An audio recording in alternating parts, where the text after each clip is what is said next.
और मेरे बच्ची के देखे तो हम तो होश में नहीं थे। हम तो पूरा बच्ची के देखे तो हम पूरा दम रोने करने में थे। हम कब साइन करवाया हमको खुद नहीं याद है।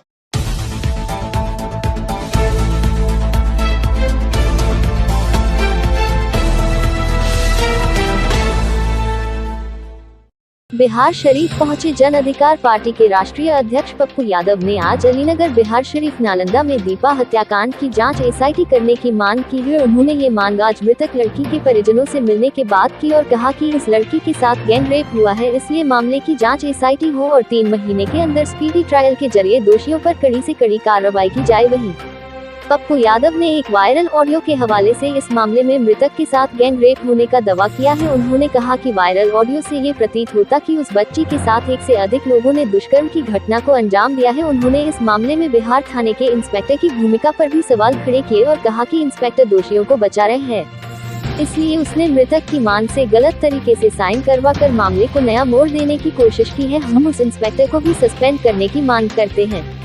उन्होंने कहा कि पोस्टमार्टम में भी लड़की की हत्या का रिपोर्ट है, इस आधार पर मामले में 302 का मुकदमा दर्ज किया जाए। उन्होंने कहा कि नालंदा में दलित, गरीब, बेटी और आम आदमी कोई सुरक्षित नहीं रहा। अब ऐसे में सुशासन बाबू नालंदा का नाम अपराध यूनिवर्सिटी क्यों नहीं रख देते। उन्होंने कहा कि ये दुर्भाग्य है बिहार का कि यहाँ अपराधियों के मंसूबे 7वें आसमान पर हैं और सरकार फिर भी कानून का राज की बात करती है। मुझे लगता है कि नीतीश बाबू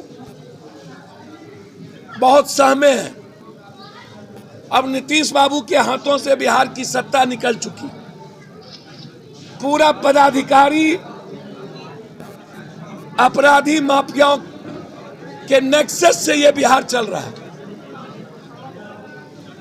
वो एक घंटा मोदी जी से मिलना या किसी से मिलना, जब उनको नालंदा विश्वविद्यालय और यहाँ बंद पड़े फैक्ट्री को खोलने की क्षमता नहीं हो, अपराध रोकने की क्षमता नहीं हो, वो क्या बात करे। कोरोना जांच का मामला सामने आ रहा है। भैया मैंने ही तो उसको लाया है सामने। मैंने कहा है, वो शुरू में मैं कहा था कि कोरोना में जांच नहीं हुई और गलत तरीके से जांच दिखा दिया गया, न तो टेलीफोन नंबर न तो व्यक्ति। एक बार जांच में 5 बार आप SMS कर रहे हो।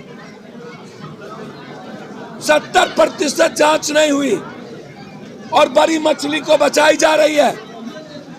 अमृत प्रत्यय इसमें सेक्रेटरी है। इसमें मैं चाहूंगा कि न्यायिक जांच हो,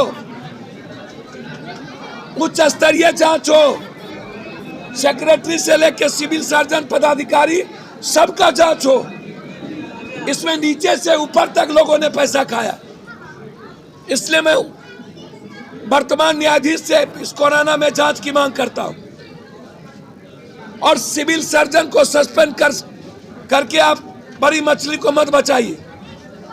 कौन कौन बड़े पदाधिकारी इसमें इन्वॉल्व हैं, उसकी जांच स्वास्थ्य के सेक्रेटरी से ना कराया जाए, क्योंकि वो खुद इन्वॉल्व है इसमें। न्यायाधीश से हो। मैं इस केस में पोस्टमार्टम रिपोर्ट हमको जो अभी उनकी मां ने कही, सीधा है मारने का पोस्टमार्टम रिपोर्ट। फाइट से दांत तोड़ दिए गए, बाल घसीट करके पूरा एक साइड, उसके बाद भीतर का इंटरनल पार्ट पूरा का पूरा समाप्त था। पोस्टमार्टम रिपोर्ट यहाँ के वार्ड काउंसलर पवन जी ने हमें दिया और FIR में जबरदस्ती इनकी मां से आत्महत्या लिखवा ली, जबरदस्ती इंस्पेक्टर ने। पोस्टमार्टम रिपोर्ट कहता है कि बेरहमी से बेदर्दी से मारा गया बेटी को। हम उसी दिन आ रहे थे जिस दिन ये घटना घटी। हम उस दिन नहीं आ पाए। कुछ सिलेंडर गया, पुलिस पकड़ने में नाकाम रहे। हम स्पीडी ट्रायल की मांग करते हैं। 3 महीने के अंदर, चाहे वो बिंद का घटना हो, वहां भी अपराधी धमका रहा है। पूरा परिवार बिंद में सामा हुआ है। चाहे गूंगी बेटी का बलात्कार हो, चाहे हमारी इश्क हो, पूरा समाज, पूरा मोहल्ला न्याय चाहता है इस बेटी के लिए। इसीलिए स्पीडी ट्रायल और जो जबरदस्ती आत्महत्या की उनको सस्पेंड किया जाए।